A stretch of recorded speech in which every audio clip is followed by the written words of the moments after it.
recently turned 18, and as I looked back on my life so far, I realized I had many regrets. I wish someone had shared those insights with me sooner. If you haven't hit 18 yet, this video could truly change how you see your life. Over the last 3 years, I've been focusing on self-growth and realized I only did most things on just a surface level. I always had someone, usually my parents, handling the truly important things for me. There's nothing inherently wrong with that, but here's the truth. They won't be here forever. That's why the best thing you can do is take full responsibility for your actions and their consequences as soon as possible. Think about it. Right now you probably live at your parents' house, but you don't really have anything. You haven't fully built a valuable talent or skill that you could immediately leverage in the marketplace. When I realized this, I felt a huge wave of stress like, what do I do now? Admitting this is hard, but it's what gives you the automatic motivation to start building something. No one, not even your loving family, can guarantee your future security. You have to build it yourself.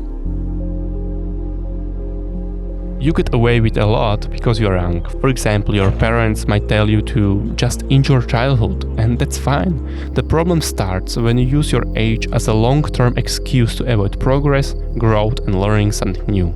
If you say you are going to do something, do it.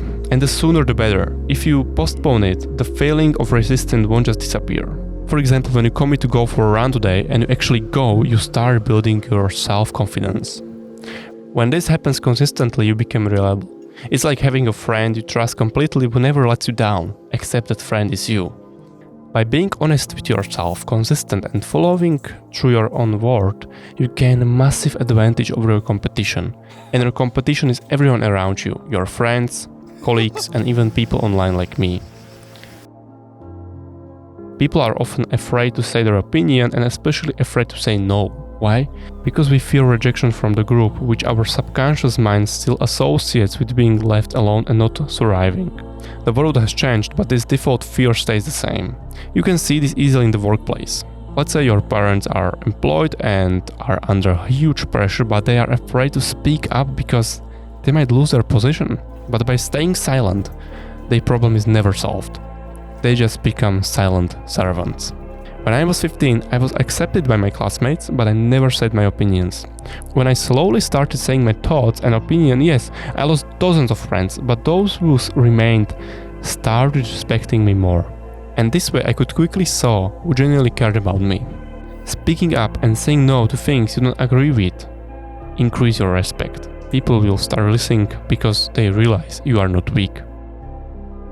Imagine meeting a stranger. You start talking and realize they have a solid perspective on a topic you have only roughly heard about.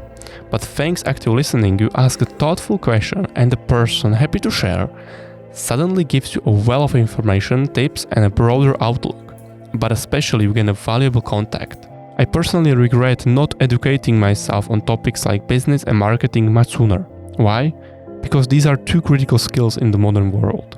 You don't have to make the same mistakes. You don't have to only read. Just educate yourself on a daily basis. Just open ChatGPT and chat with it for an hour about crypto or AI or coding. Trust me, you will learn far more this way than just by sitting at school. If you genuinely want to be a doctor or a lawyer, then school has a clear purpose. In that case, go all in on your studies because it makes sense and it will help you significantly. However, if you are not aiming for one of those fields, I would personally move school lower on your priority list. Prioritize building skills and real-world education first. Focus on core life areas like communication, sales, marketing, AI. These skills are your true backup plan in life, not a diploma. If you can't communicate with people and your self-confidence is zero, how do you expect to succeed with a degree? You likely know exactly what needs your attention more than school. If you feel lost, feel free to text me for free help. Goodbye.